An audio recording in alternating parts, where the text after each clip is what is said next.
Friends, welcome to my YouTube channel Saraswati Commerce academy.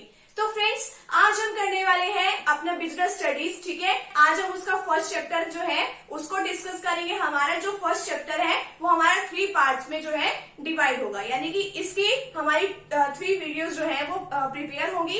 जैसे कि first video session में हम डिस्कस करेंगे कि मैनेजमेंट क्या होता है और इसकी कैरेक्टरिस्टिक्स क्या है। आपको पता ही है, आपके फर्स्ट चैप्टर का नेम है nature and significance of management. तो इसके अंदर मैनेजमेंट और इसकी कैरेक्टरिस्टिक्स हम इसके फर्स्ट पार्ट में डिस्कस करेंगे, और सेकंड वीडियो सेशन में हम डिस्कस करेंगे कि इसके क्या क्या ऑब्जेक्टिव्स हैं, और थर्ड वीडियो सेशन में हम लोग डिस्कस करेंगे कि इंपॉर्टेंस क्या होती है मैनेजमेंट की। ठीक है, तो ये हमारा आज का फर्स्ट सेशन होने वाला है। ठीक है, और तो आप वीडियो को प्लीज लास्ट तक जरूर देखिएगा। आपको ये कंसेप्ट जो है 100% ये क्लियर हो जाएगा, आपको समझ में आ जाएगा। तो चलिए अब वीडियो को स्टार्ट करते हैं। तो सबसे पहले तो आप ये देखिए कि मैनेजमेंट क्या होता है। मैनेज करके चलना, ठीक है, वो होती है हमारे मैनेजमेंट की जो भी काम है। ठीक है, जितना भी हमें काम करना है वो हम बिल्कुल एक इफेक्टिव ढंग से करें, यानी कि प्रॉपर टाइम पे करें और उसको बिल्कुल बेस्ट दें, यानी कि अपनी तरफ से हमें उसके लिए बिल्कुल बेस्ट देना है। ठीक है, अपनी तरफ से अपना काम जो है पूरे अच्छी तरीके से करना है, प्रॉपर टाइम पे करना है। ठीक है, तो अब इसकी एक डेफिनेशन है, वो देखिए क्या है। Management is a process of conducting. Management क्या है? प्रोसेस है। क्या है मैनेजमेंट? एक प्रोसेस है, यानी कि एक प्रोसेस के अकॉर्डिंग जो है मैनेजमेंट जो है चलती है। अब देखना ये है कि इसमें कौन कौन सी प्रोसेस है। अब देख लो, इसके अंदर जितने भी प्रोसेस आएंगी उनका एक एक चैप्टर जो है आपको इसमें मिलेगा। ठीक है, अपनी बिजनेस स्टडीज की बुक में ये एक एक चैप्टर जो है आपको मिलेगा। तो मैनेजमेंट एक प्रोसेस है of conducting a set of function, यानी कि इसको एक सेट ऑफ फंक्शन जो है वो पूरा करना है। कौन कौन से फंक्शन है, इसको क्या काम करना है? प्लानिंग का काम करना है। आप देखो प्लानिंग कैसे करनी पड़ती है। अब आप भी जैसे +2 क्लास में है तो आपको भी पता है कि आपको क्या प्लानिंग करनी है। आपको ये प्लानिंग करनी है कि हमें जो बोर्ड एग्जाम्स में इतने मार्क्स लेके आने हैं और हमें क्या स्ट्रेटेजी फॉलो करनी पड़ेगी।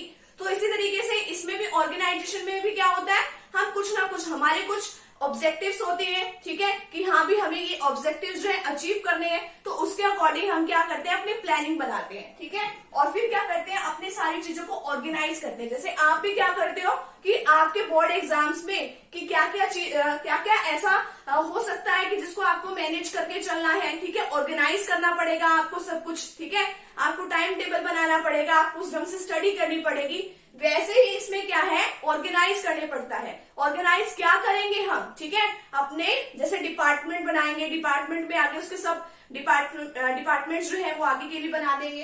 तो प्लानिंग करेंगे, ऑर्गेनाइज करेंगे, और ऑर्गेनाइज करने के बाद अब हमें जो है, हम सारा काम अकेले तो नहीं कर सकते। आप देखो मैनेजमेंट करने के लिए, ठीक है, अच्छे से, जैसे कि हमारी ऑर्गेनाइजेशन का साइज जो है बहुत बड़ा है। ठीक है, हमारा जो बिजनेस है वो बहुत बड़ा है, तो एक अकेला पर्सन जो है काम नहीं कर सकता। तो इसलिए हमें क्या करनी पड़ेगी, स्टाफिंग करनी पड़ेगी। स्टाफिंग का क्या मतलब है, यानी कि हमें नए पर्सन जो है वो अपॉइंट करने पड़ेंगे हमारे बिजनेस के अंदर।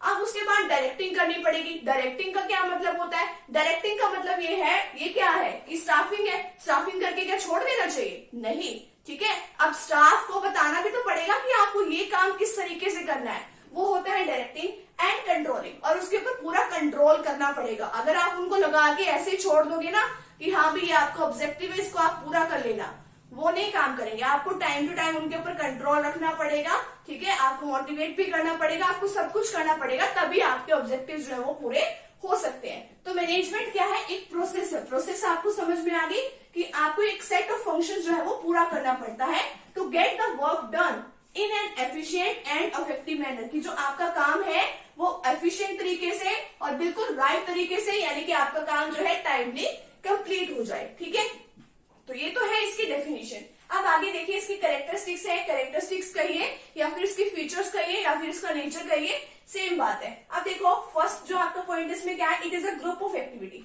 यानी कि मैनेजमेंट में क्या है, एक अकेला पर्सन जो है सब कुछ मैनेज नहीं कर सकता। अगर आपकी ऑर्गेनाइजेशन का साइज बहुत बड़ा है तो एक अकेला पर्सन जो है सब कुछ मैनेज नहीं कर सकता। इसके अंदर जब भी आप मैनेजमेंट का वर्ड का यूज करते हैं तो उसके अंदर आप समझ जाना कि इसके अंदर बहुत सारे जो पर्सन है वो मिलके काम कर रहे हैं। अगर सारे पर्सन जो मिलके कोऑर्डिनेशन के साथ काम करेंगे तभी जो हमारा जो मैनेजमेंट है, ठीक है, तभी जो हमारा बिजनेस है वो सक्सेसफुल हो सकता है। तो यानी कि ग्रुप ऑफ एक्टिविटी है, it is goal oriented process. Goal oriented का मतलब क्या है, इसके अंदर हमारा एक ऑब्जेक्टिव होता है, हमारा एक उद्देश्य होता है कि हमें इतना कुछ करना है, ठीक है। जैसे आपका क्या ऑब्जेक्टिव हो सकता है कि हमें 95% जो है बोर्ड्स में लेके आने हैं, ठीक है। तो उसी तरीके से हमारी ऑर्गेनाइजेशन का भी कुछ ना कुछ गोल हो सकता है। तो इसके अंदर आपको क्या करना पड़ेगा, अगर आपका कुछ ना कुछ गोल है तो आपको अपने स्टाफ को बताना पड़ेगा कि ये हमारा गोल है और हमें ऐसे करके इसको अचीव करना है, ठीक है। तो उस गोल के मद्देनजर रखते हुए आप क्या करोगे, आप अपनी प्लानिंग करोगे, ठीक है। अपने स्टाफ को बताओगे भी किस तरीके से करना है, टाइम टू टाइम उनको पावर्स भी दोगे और उनको मोटिवेट भी करोगे, ठीक है। तो ये क्या है, गोल ओरिएंटेड प्रोसेस है।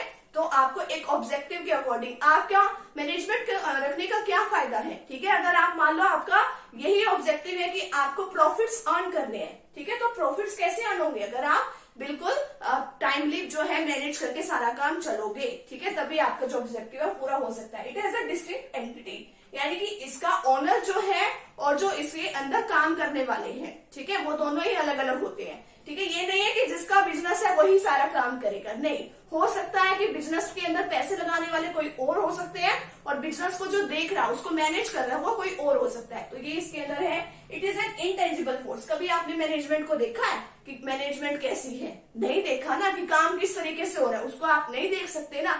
वो तो आप कैसे पता चलता है आपको, वो आपको इस तरीके से पता चलता है कि अगर आपके बिजनेस जो है सक्सेसफुल हो रहा है, यानी कि अगर आपके बिजनेस में प्रॉफिट्स हो रहे हैं, तो आप मानोगे कि हाँ भी हमारे बिजनेस की मैनेजमेंट अच्छी रही, ठीक है। और अगर आपको लगे कि नहीं भाई हमें जितने रिजल्ट्स हमारे अच्छे आने चाहिए थे उतने नहीं आए, तो आपकी मैनेजमेंट अच्छी नहीं है। तो ये क्या है, इंटेंजिबल फोर्स है, यानी कि आप इसको देख नहीं सकते, ना इसको टच कर सकते हो, ठीक है। It is a process. मैंने आपको बताया ना कि मैनेजमेंट एक प्रोसेस होती है, ठीक है। इसके अंदर हमें प्लानिंग करनी पड़ती है, ठीक है, फिर ऑर्गेनाइजिंग करनी पड़ती है, स्टाफिंग, कंट्रोलिंग और डायरेक्टिंग, ये सारे काम जो इसके अंदर करने पड़ते हैं।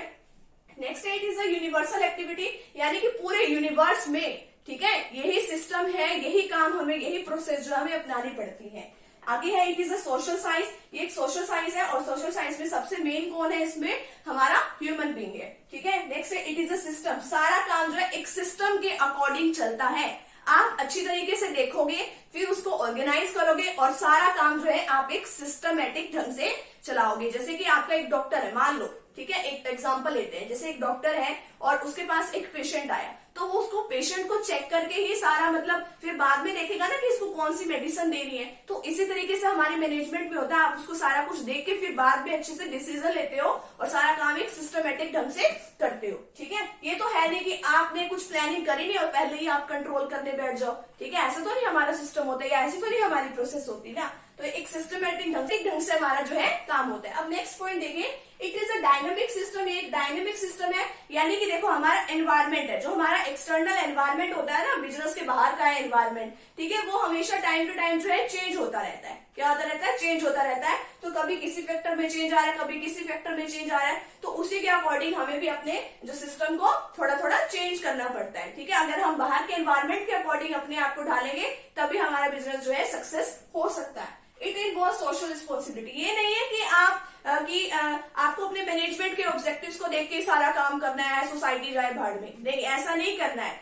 ऐसा काम हमें बिल्कुल भी नहीं करना है कि जिससे हमारी सोसाइटी को नुकसान हो, ठीक है। क्यों नहीं करना है, क्योंकि जो हमारी सोसाइटी है वो ही हमें रिसोर्सेज अवेलेबल करवाती है हमारे बिजनेस को चलाने के लिए, तो हमें उसको भी नुकसान नहीं पहुंचाना है। अगर मान लो आपके लिए हो सकता है कि आपके लिए एक एरिया जो है वो बहुत बढ़िया हो आपके बिजनेस को करने के लिए, ठीक है, बट हो सकता है कि जिस चीज की आप इंडस्ट्री सेटअप करने जा रहे हो, ठीक है, उससे बहुत पोल्यूशन होता हो, तो आपको वो वाला काम नहीं करना। क्यों नहीं करना, क्योंकि लोग तो आपके एंगेज हो जाएंगे, ठीक है, रात को बिजनेस वैसे भी बंद हो जाएगा, ठीक है। तो ऐसा आपको कोई काम नहीं करना कि जिससे हमारी जो सोशल रिस्पॉन्सिबिलिटी है, ठीक है, कि हमें उसको मतलब कि हमें ऐसा कोई भी काम नहीं करना है कि जिससे हमारे सोसाइटी को कुछ ना कुछ नुकसान हो, ठीक है। It is a profession. ये क्या है, एक प्रोफेशन है। पहले लोग मानते थे कि हाँ भाई मैनेजमेंट तो ऐसे ही आ जाती है, नहीं, बट आज के टाइम में क्या है, जैसे डॉक्टर्स हैं, ठीक है, और लॉयर है, और भी कोई है, तो हमें उसके लिए एक डिग्री लेनी पड़ती है, ठीक है। तो इसी तरीके से मैनेजमेंट का काम करने के लिए भी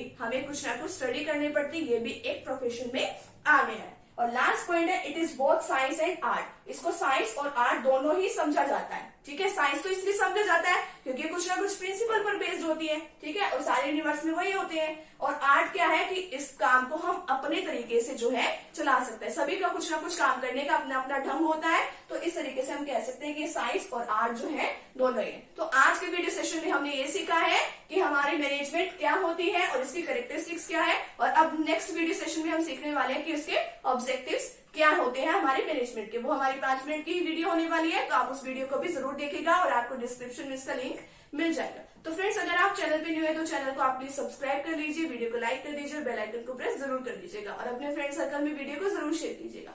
तो मिलते हैं नेक्स्ट टॉपिक के साथ या नेक्स्ट वीडियो के साथ। Thank you very much.